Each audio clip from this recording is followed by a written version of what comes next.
All right, I want to bring in Mike McCurry right now. He is co-chairman of the presidential debates. He is also the former press secretary for President Bill Clinton. Mike, good to see you today. Thanks so much for joining us. It's great to be with you, watching a beautiful sunrise here in St. Louis. Well, isn't that lovely? We're here in New York, and we're all assessing and navigating what went on last night. You and I spoke yesterday on Sunday ahead of the debate. Now that it's in the books, how was it? Well, I think that, we're in charge of the format, not the content. I think the sunrise this morning is a little prettier than the debate we had last night, frankly. But, the good thing is real citizens get to ask some of these questions, and they ask some great ones. That question at the end about, what do you see in the other person that you would compliment that I'm on? That brought a cheer to everyone, both in the media center and in the hall, and probably across America, too. And, one thing about these town hall formats, when we have real people asking questions, and these debates go around the world, people in other countries, especially places that have emerging democracies, are really amazed that we let real people stand up and question the future leaders of our countries. Yeah. I think that in and of itself is a very important feature of these debates. It was important, and I think people feel like they have a stake in the ground. Because they know that other people are there. Let me ask you this, because some questions by the audience, other questions by the two moderators. What was your take on the heated exchange between Donald Trump and Martha Raddatz?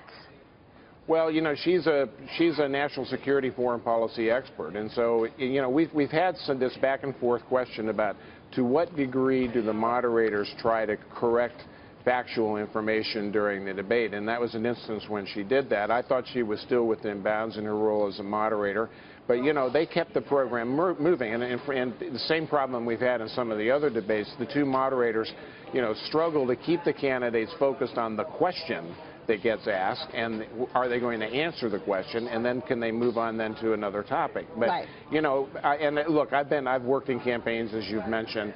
And I understand that sometimes campaigns and candidates have strategic priorities and things that they've got to get to. And that's just part of what the debate process, the presidential campaign process is. But, I kind of prefer it when they stick to the real questions that get asked by real people, lay out what their plans and their visions are. And we had some of that last night. I think substantively there was a little more of an exchange. But we've got a lot left on the table for your colleague, Chris Wallace, and we didn't get to immigration last night. I think you and I would both agree that there needs to be a lot more about economic policy, tax policy, how we're going to grow the economy. So there's plenty of material left for that third debate, October 19th. For sure. That debate's going to be real important. Let me ask you this, Mike, because yesterday you told me, the moderators get to see the questions from the audience before they go to those people, because they have to make sure that they're going to look at all of the topics and sort of organize it that way. When did the moderators get the questions? And I guess then they choose which person they're going to go to? Yeah, they had the opportunity. Anderson Cooper from CNN and Martha Raddatz from ABC had a chance to meet with those 40 or so individuals who were in the room to ask questions. They got to go through the questions. Each of those people submitted the 2 questions that they would like to ask. And they got an opportunity to meet with them, establish some rapport with those citizens during the afternoon yesterday. But they had a very short window of time to really sort things through. Remember also that we did something new in this debate. We incorporated a lot from social media. Now, we worked with Facebook. We worked with some of the other social media companies to really just, go through what is the conversation happening on the internet. What are people tweeting about on Twitter? What do they really want to see discussed? And so a lot of that information was being fed both to Anderson Cooper and Martha Raddatz, and they, as you saw, they worked some of that into the debate. But this was a first kind of experiment in how do you make social media more relevant in these debates, and we saw some of that play out last night. Certainly, when we do this next time around, we're going to try to do more of that, because it's such an important way in which Americans get their content and their information now. Yeah. You know what? I'm reading something on Twitter right now, and I think this is a Trump supporter, and he's saying, I did not like 3-on-1.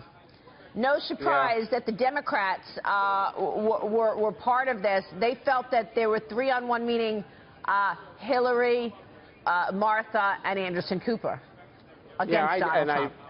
And there was a moment when I think Mr. Trump himself referenced that. But look, Anderson Cooper and Martha Raddatz are two very fine, accomplished journalists. So that's why we picked them to be our moderators. I think they went after Mrs. Clinton, obviously, on some of the issues too. She was not spared tough questioning by the moderators, and frankly, by some of the questions that came in from social media, which were referenced during the debate. So, you know, there has got to be good balance in these debates.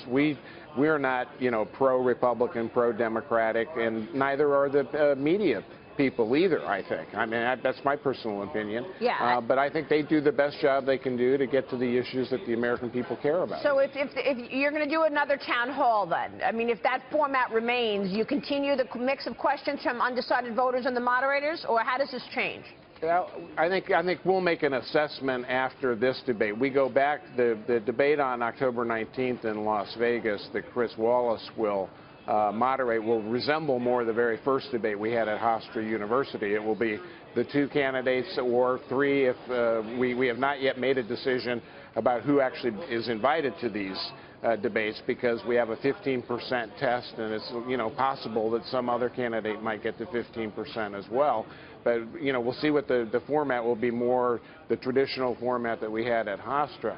And then we'll stop, you know, that'll be the last debate. Then we will, part of the work of the commission is to assess how did it all go and what improvements can we make when we come back to do these debates in 2020. So you mentioned immigration was missing from the conversation last night. I agree with you. Probably one of the most important topics that the American people care about. What else do you want to make sure we see on that next debate on the 19th? Well, you know, it's very interesting. There was a group called Presidential Open Debates, and they ran an online ballot about what questions would you like to see asked. They had over 4 million people vote for their questions, and one question that came up was, why do we have hunger in this country? Why are there people who are suffering from what we call food insecurity? 1 in 5 children who sometimes have nothing to eat, or they have to go to school without anything in their stomach. I mean, in this country, that's an appalling number. And I would like to see, I'm hoping that we get a question about what are we going to do about poverty with those who are poor. So many, you know, these campaigns focus on middle-income voters because that's where, you know, the sweet spot is in politics. But I hope that some of these debates really talk about people in America who are left behind. And in terms of, maybe we'll get that. Absolutely. In terms of the people in the audience, was it a mix of Hillary Clinton people versus Donald Trump people? I know you said that the people on stage, the town hall format, were independents. How do you know that? Well, the Gallup organization helped us pick those citizens who were on the stage. So we know we had Republicans, Democrats, independents, and some people who, frankly, just didn't want to say what their political affiliation is. The key thing is that they all indicated that they were uncommitted, that they were open to hearing the candidates, and they had not made up their mind yet on who to vote for. That was the key test. Now, in the audience, you know, beyond the town hall, we give out tickets, and, you know, the university here, Washington University, which did a great job, by the way, they get some tickets for their students and their supporters. And then we give half of the remaining campaign, or half of the remaining tickets to each of the campaigns, and they get to decide who sits in their chairs.